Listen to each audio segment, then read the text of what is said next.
Okay, today we're going to make pumpkin spice nut bread. And what we'll need is a cup of pecans.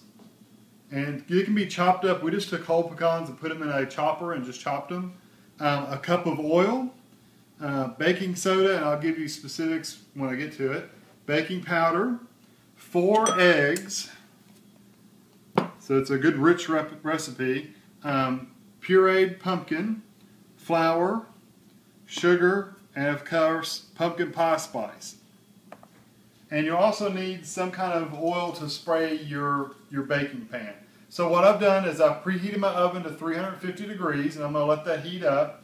I'm going to go ahead and spray my pan so I'll be ready for it when it comes about, when we're ready to pour it. This is a really long loaf pan. This is an 11 by 3 inch pan, so it's long and skinny. You could also put this in 2, I believe they're 9 by 5 pans, the regular size loaf pans. It makes 2 batches of that. I'm hoping I can fit 2 of them into this. I'll see when we get there. I might have to make one more smaller loaf if this doesn't hold it all. So, because I've actually never used this loaf pan before. So you just want to grease the pan with just some kind of cooking spray. No flour or anything, just lubricate it. Okay, we're going to start with 3½ cups of flour. Let me get my scoop out of here. We used an old laundry detergent scoop to scoop out our flour. It worked really well. And I'll be more precise this time around. But I'm using a ½ cup measuring cup because it's just easier to dip into my canister. If you've got a bigger canister, you could go ahead and do the cups. That's 1.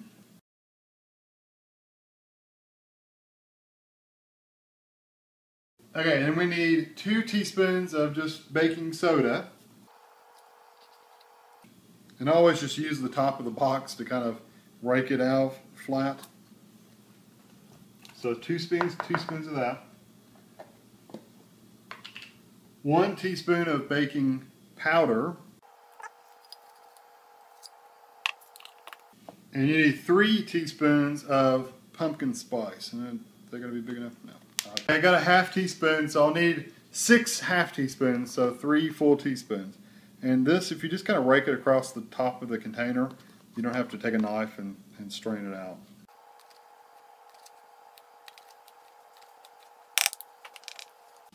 And then I need a teaspoon of salt, which I forgot to get my salt. Okay, back with my salt. It takes 1 teaspoon of salt. And if you have a sifter, what you could do is you could have sifted this all together. You can just take a spoon or a fork and just kind of mix it together. It's probably not as light and fluffy maybe as if it's sifted, but it works perfectly fine if you just stir it up.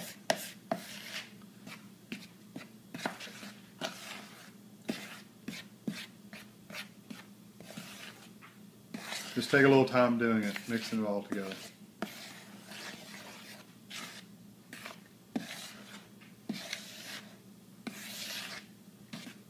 I've set aside my dry ingredients bowl. Now I'm going to mix the wet ingredients. So what I need, and actually it's got a little bit of dry ingredients in there too, it needs 3 cups of sugar, of just regular white sugar. And I have a ½ cup in here, so I'm going to use 6 of these measuring cups full.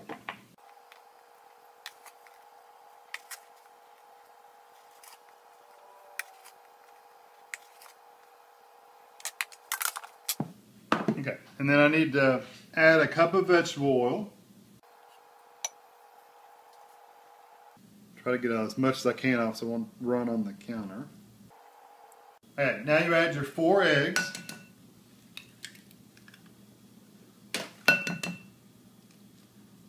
And a good tip, if you feel uncomfortable about breaking your eggs directly into your batter mix, you can break them into a bowl first, and that way if you do get any shells in it, you can pick them out without having to pick them out of here, because I have had to pick shells out of batter before.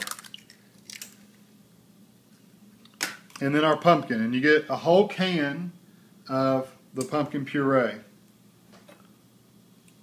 or canned pumpkin. I always love the smell of pumpkin.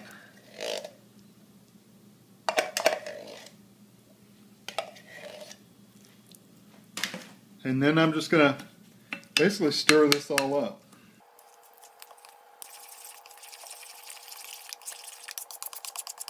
Make sure you get it well mixed because your eggs and your sugar are not going to want to spread very evenly. But try to get it mixed pretty evenly. Okay, that feels pretty good and smooth. I don't see any hunks of anything. So now I'm going to start incorporating this into my flour mixture. Okay, now I'm going to start mixing my wet ingredients into my dry ingredients. I've got my pumpkin mixture. I've got a half a cup of just regular tap water. And what I'm going to do is I'm going to mix in about half of the pumpkin mixture and then about half the water. And then the rest of the pumpkin mixture and the rest of the water.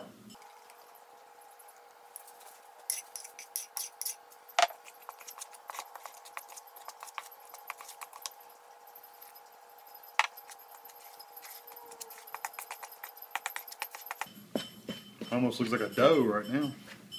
I wonder if you can make cookies out of it. And then I'll pour the rest of the pumpkin in there.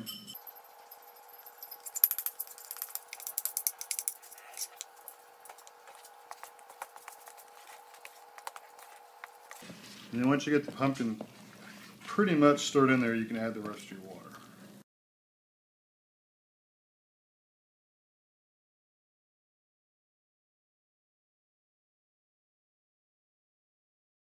Okay, and you notice it still has a few little lumps in it. That's okay. If you're really worried about lumps, you can go in there and mix it probably with a hand mixer if you wanted to, but it works fine with just mixing with a spoon. You'll get a good workout because it's kind of a stiff batter.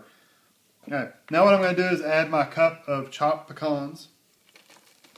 And you could probably use walnuts too if you wanted to, if you'd rather have walnuts, but pecans, we like the taste of pecans. I don't think peanuts would work very well though. And just kind of basically get the pecans just kind of incorporated into all the batter, just kind of mixing it all together.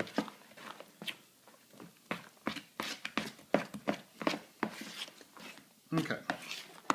Now get your greased baking, your loaf pan, and I have a very strong suspicion that this pan probably equates to the same thing as a 9x5 pan.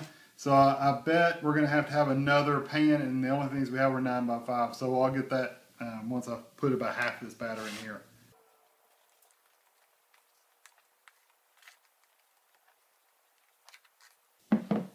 Alright, that's about half of the bowl of batter.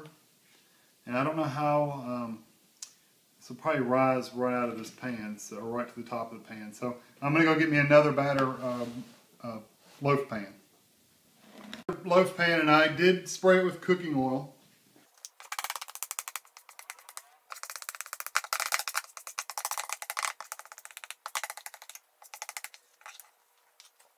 Yeah, and that looks just about perfect. Don't want to waste any of it. Now we're going to put it in the oven for 60 to 70 minutes. We'll start kind of checking it around 60 minutes. Take a toothpick and stick in the middle of them. And if it comes out clean, just like a cake, if it comes out clean, they're done. So I'm going to stick them in the oven and bake them. Okay, it's been right about an hour, so I'm going to pull the bread out and test it. And just take a toothpick, and I love the size of this long pan. You stick a toothpick in it, pull it out. See how clumpy it is still stuck to it? So that means it's too liquid inside, so I'm going to put this one back in. I'm going to get another toothpick. Will you give me another toothpick? And I'm going to test the other pan because it is a different size. And it's in a glass pan, so I want to make sure it's, I would say it's not done either, but I'm going to check it real quick. Yeah, see how goopy it is on the toothpick? So I'll probably put those in for probably another 15 minutes, honestly. It's been about another 12 minutes or so.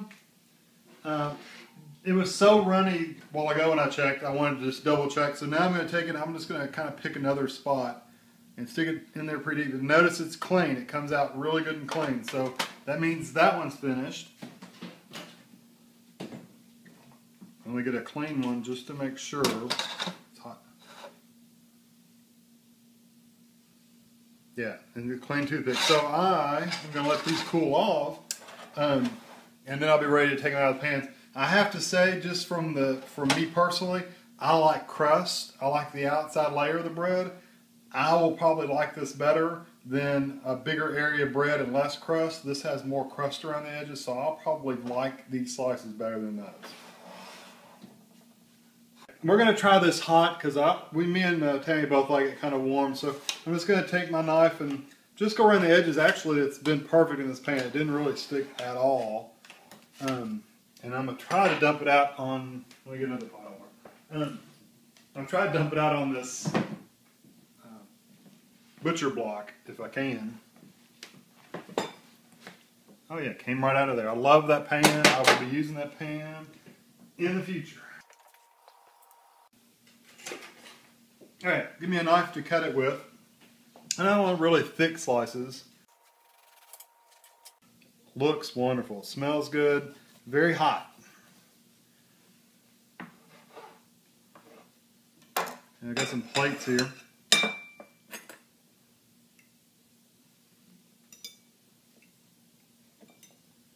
And I like it with butter.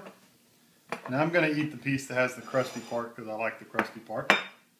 But I like mine with butter, and since it's good and hot, it's going to really get good and melted.